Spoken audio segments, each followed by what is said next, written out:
From Atkins Fruit Bowl's Polish Festival, it's Prime Time with George Dorunda. Tonight, comedian Michele LaFong. Plus, that great band Reflection. And the entertainers. So get ready for the most entertaining show on television.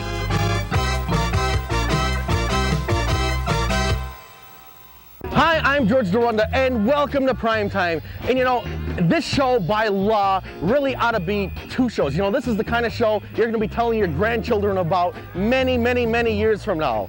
And more than likely, they're going to be ignoring you. Well, anyway, we're here at Atkins. It's the Fine Polish Festival. And what better than Kielbasa and Reflection doing Get On Your Feet.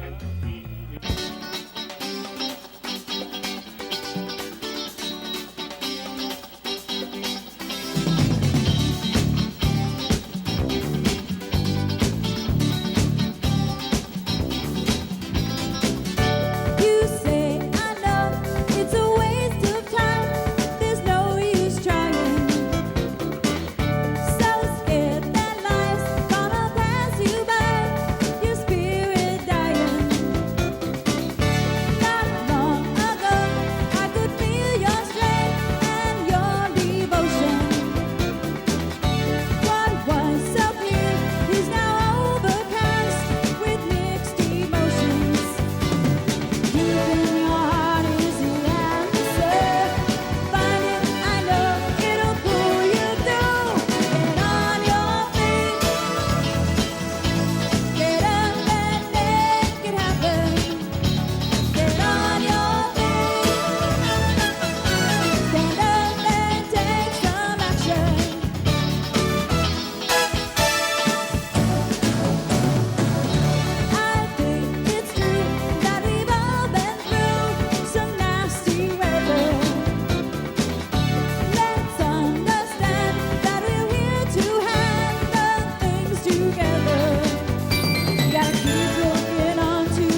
Yes, that was Reflection and Get On Your Feet. And when we return, we'll have comedian Michele LaFong plus more carrot cake. Ja przyjadę z muzyki, muzyka pięknie grała, moja miła śpiewała, cinkareczka za wódkę, dala.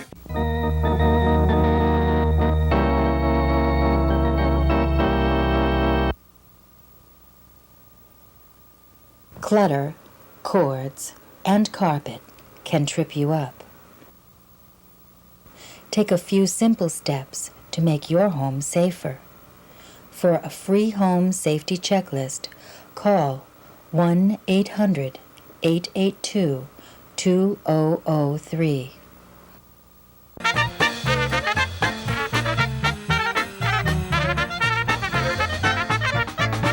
My next guest has been on some of the greatest TV shows in the country. Don't ask me what she's doing here. Let's meet the outrageous Michele LaFong. Hello. All right, Chickapee. Yes. It's a dream come true, I swear. I kid about Donahue, but anyone here watch this show? Yeah? What do the rest of you have, day jobs or something?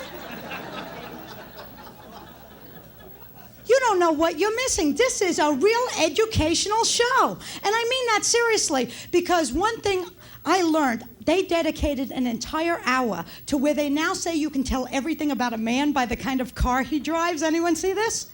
Yes, they say that a car is an extension of a man's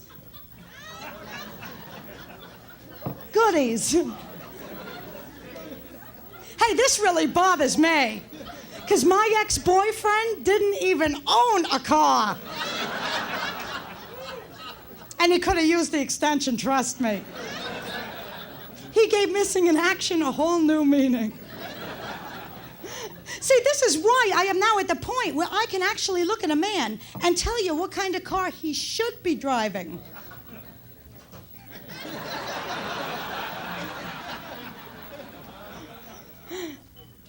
Pinto.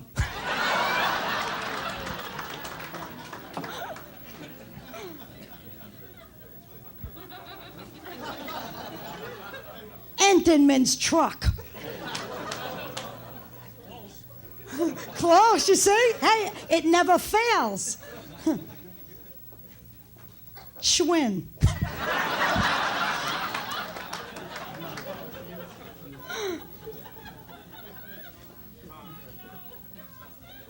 Vet.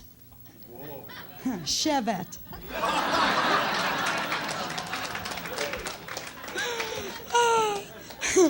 And I heard you say you were Polish before. Only a Polish person would admit to that. No, you know, I dated a Polish guy. Well, he wasn't all Polish. He was half Italian, half Polish. Vito Kilbasi. This guy pulled up in a white Eldorado, you know, with those dark tinted windows. Only these were tinted so you could see in. You couldn't see out at all. Unbelievable. He couldn't understand why he kept crashing all the time. I end up with these men. Well, Michele, welcome to Primetime. It's Hello. wonderful to have you here and at the Comedy Outlet. Thank you. Wave to all the Primetime fans. Can we get one of your characters in here? Which one would you like? Oh, sure. Oh. We'll talk here. Oh, please. Well, that's the whole idea. It's a talk show, and we're supposed to talk. Boy, it's glad to see you dressed up for this. Oh, please. You don't Oh know. God! Oh, this is what it's all about. We're here at Primetime, and you just recently returned from Australia, I understand. Yes, I did. It's wild there. I think they found me a little bit much. Did you need a translator? Pretty much, yeah. They have a different language than we do. As a matter of fact, I get off the plane, the first thing, some guy comes up to me, he goes, "Excuse me," because that's the way they all talk there. "Excuse me, you know who you look like?" And I'm thinking, Valerie Bertinelli? He says, "Ethel Merman." Gee, thanks, you charmer. And then you went into her voice. I'm telling yeah, exactly. Well, you know what it is. All my life, I wanted to be this really cool pop rock singer, but no matter what song I sang, I sounded like Ethel Merman. You know, you don't sound cool. Did you ever sing with a band? Yeah, I did. They kicked me out, you know, because that's I feel the earth move under of my feet, I feel the sky tumbling down, tumbling down, tumbling down. Want to hire me? I don't know. We'll have to give you an audition with the entertainers. Yeah, well, you know, they paid me to stop. I made out like a bandit. Is that the routine when they applaud? Yeah, They're pretty much. glad it's over. Exactly. I got a standing ovation, only they were walking while they were standing. And did they appreciate your singing in Australia? I'm afraid not. So you got the same reaction you do here. Yeah, just about. Australia will never be the same since Michelle LaFong. Thank you very much. Then they didn't understand that name I have. You know, people don't understand. Look, why don't you change your name? People say, LaFong. What kind of a name is that? You know, I love my name. What's wrong with LaFong? I know, exactly. No, you're a French... Yeah, I'm French and Jewish. French and Jewish? Yes, pretty good, huh? That's a heavy-hitting combination in itself. Exactly. It means I like to kiss, but I want to get paid for it. Oh. Ooh, the bucks are coming in. They're just coming in. Big business. Exactly. I like my name, and I'm never going to change it. Even if I get married, my name will always be Michelle LaFong, whatever. Whatever. Exactly. No matter what the option. Well, it kind of limits who you can marry, though, if you think about it. Like, I could never marry Elliot Gould. Could you imagine that? My name would be Michelle LaFong. I don't think so. No, I don't think so. Not, no. You got to think ahead. I think it's important. I understand you opened for Phyllis Diller. Oh, yeah, that was an experience in itself. What kind of a trip was that? I'll tell you, it was really funny. Right before the show starts, the guy running the show, of course, he's all nervous because this is Harvard at Grace, Maryland, you know, and this is the big event there. Mm-hmm. So he's all nervous. He comes up to me and he tells me, okay, you're going to open for her, and he tells me how to get to the stage. But you know how, like, someone's giving you directions, but you're not quite listening because you're, like, looking at the pimple on their face or something, you know? And you figure, I'll figure out how to get to the stage. What's so hard? Well, he's out there introducing me, and I'm going, oh my God, I have no idea how to get to the stage. I'm backstage. I don't know what to do. And he had told me, no matter what you do not go through the split of the curtain because they have a surprise set for her when she comes out and they don't want anyone to see it. But I have no idea how to get, there's no one to ask. It's like being lost in Connecticut. You know what I mean? And we know how painful that can be. Exactly. You got no one to ask. Anyway, he's announcing me, and I've run out of time. So I just figured, okay, I'm going to go through the curtain, even though he told me not to. You have no choice. Exactly. Well, I couldn't find the split in the curtain, you know? So now they hear my name being introduced, and they see this. From behind, you see these protrusions, you know, and then all of a sudden, I get the split, I see where the split is, and I go through, and the audience is like really laughing at me, you know, not with me, at me, you know, and I start doing a 5-minute routine on the truth. What a fool I feel like, here I am. Well, I'm sure you can work in a lot of real-life experiences into your routines. I guess so, but at the time, it didn't feel very humorous. I was dying. You know, it was the most embarrassing thing. You know, you feel like such a fool. But it's good because it takes your mind off what you're going to talk about, that's for sure. It can sidetrack you. Have you ever come face-to-face with any people that you impersonate? I'm afraid so. You, for one. Uh-oh.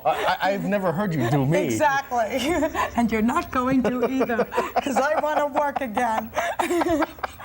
But you'll hear about it, I'm sure. I'll hear about it through the showbiz grapevine. Exactly. Grapevine, exactly. It's early. It's too early. Why are we doing this early?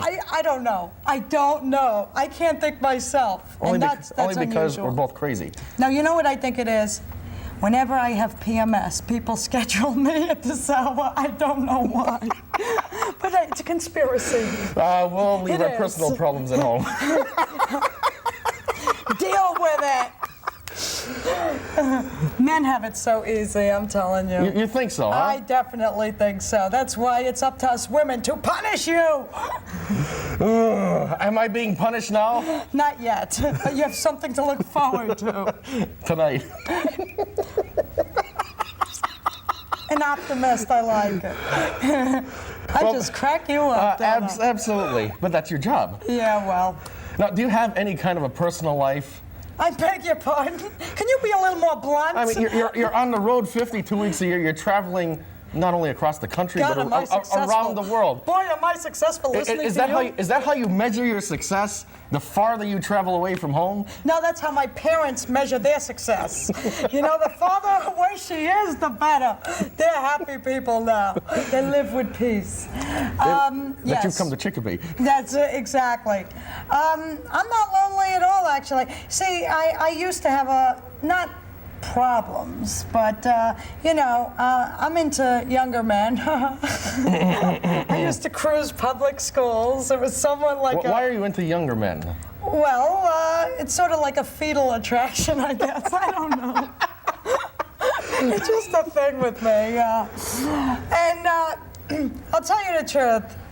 I have found the ultimate relationship, the dating answer for the single woman's answer to dating in the 90s.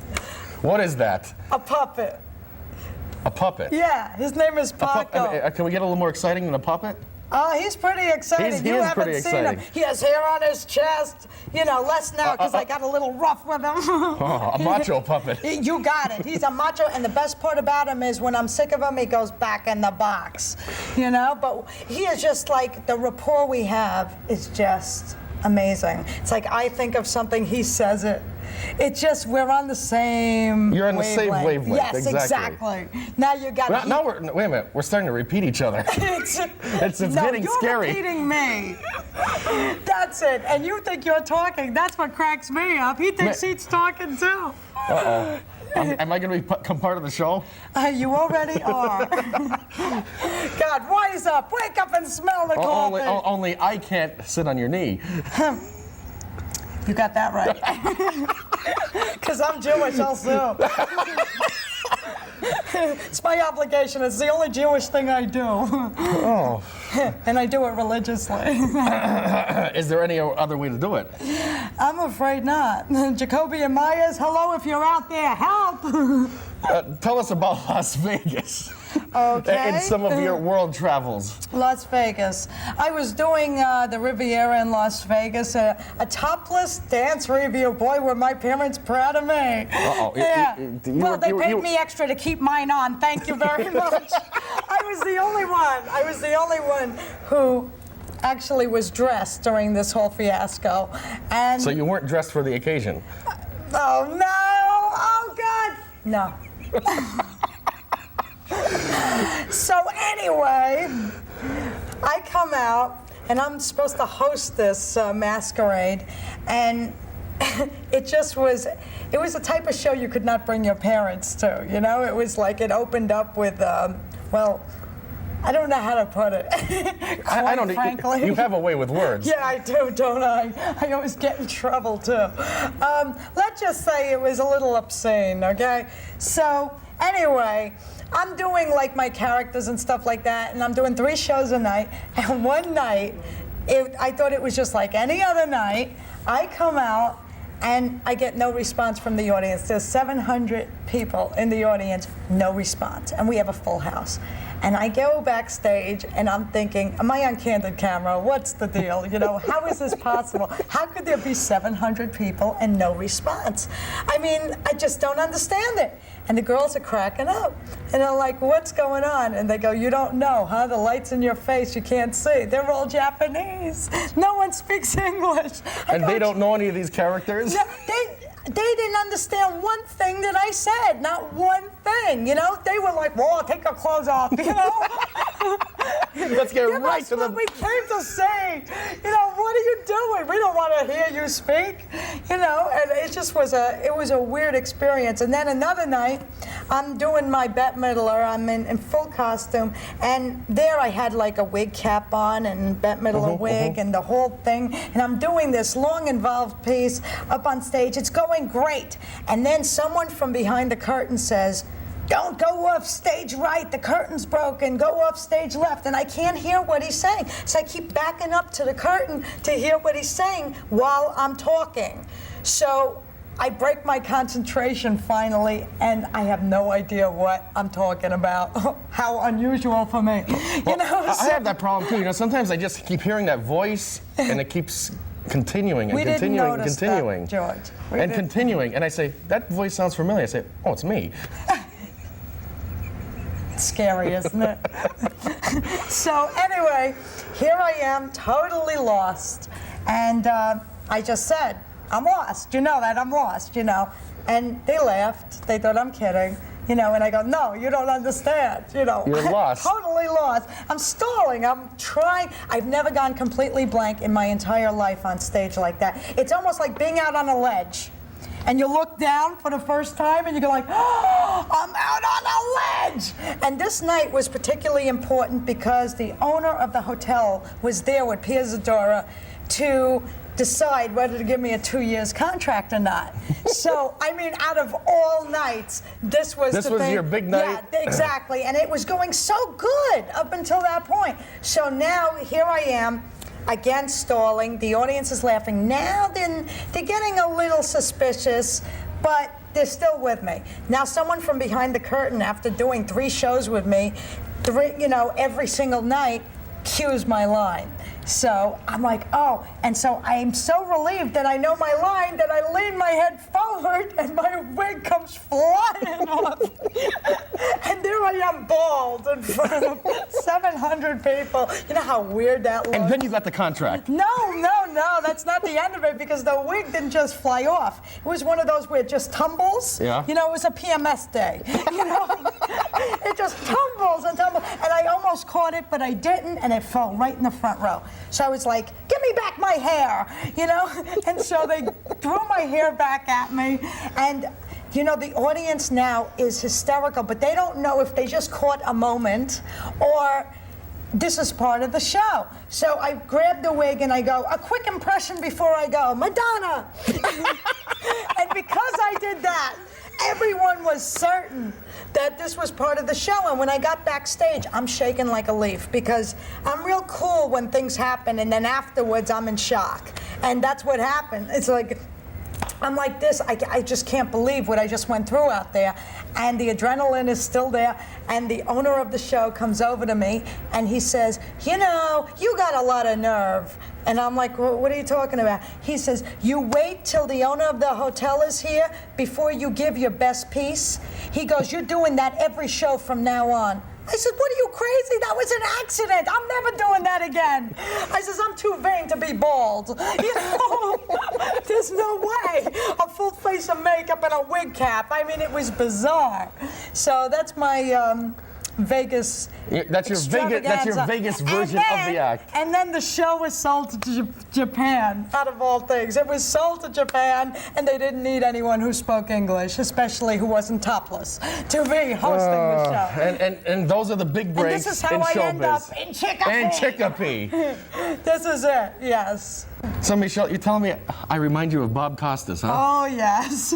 Yeah, I'm afraid so. Your interviewing style is just like his. And I mean that with love. I wouldn't think that, but then again, that's your opinion. I really. That's why you're a world famous performer with love. Exactly. Hey, Chicopee! Thanks, Michelle, for being here. It was certainly a lot of fun. And stick around, we'll be back with more primetime fun right after this. That's all, folks.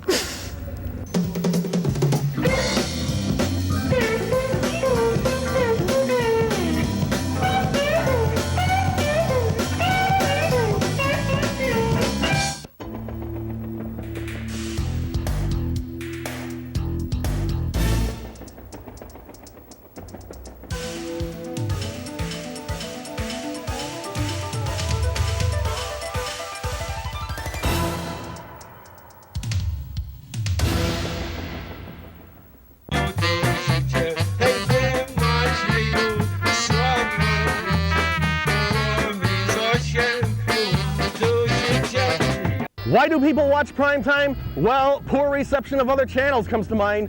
But more importantly, it's because the entertainers, yes, they're here right now to perform Come Go With Me. Dum dum dum dum dum dum be dooby dum dum dum dum dum dum be dooby dum dum dum dum dum dum be dooby dum. Whoa whoa whoa. Well dum dum dum dum dum dum be dooby dum dum dum dum dum dum be dooby dum dum dum dum dum be dooby dum. Whoa. Well, darling, come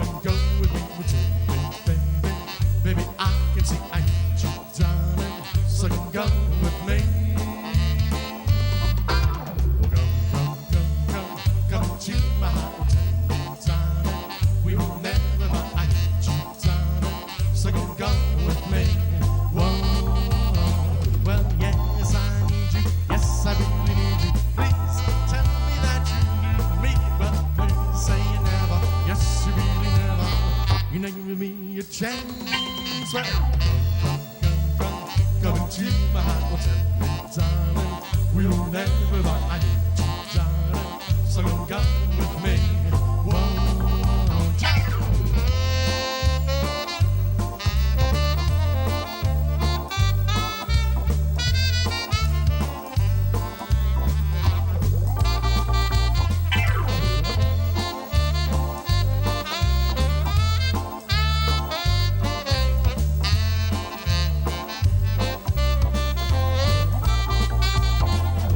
Well, yes, I need you. Yes, I really need you. Please tell me that you need me. Well, please say never. Yes, you really never. You give me a chance. Well, come and cheat my heart. Well, tell me, darling, we'll never part. I need you, darling, so come with me. Whoa, well, dum dum dum dum dum dum be doo be dum dum dum dum dum dum be doo be dum dum dum dum dum dum be doo be dum. Whoa, whoa, whoa, well, dum dum dum dum dum dum be doo be dum dum dum dum dum be doo be dum dum dum dum dum be doo be dum. Whoa, dum dum dum dum dum dum be doo be dum dum dum dum dum be doo be dum dum dum dum dum be doo be dum.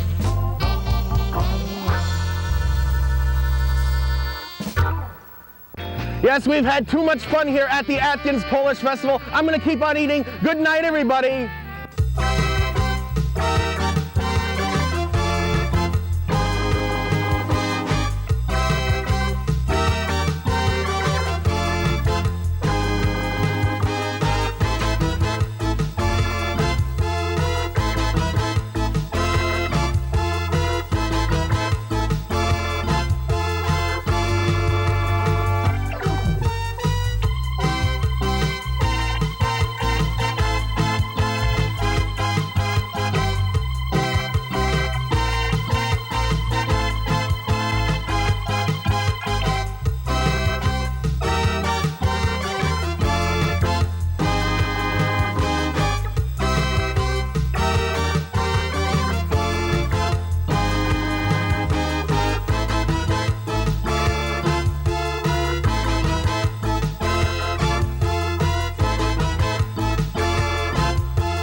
We pledged our allegiance to it when we were young. The flag was still there. We studied its importance when we were in our teens. He saw the flag. We sing its praises at every sporting event. We display it when we celebrate.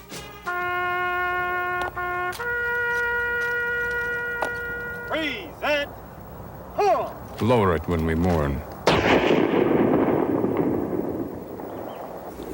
Our flag is presented on behalf of a grateful nation. And honor our heroes with it when they've fallen. The flag of the United States of America. It stands for what we are and what we believe in. How we treat it says a lot about us.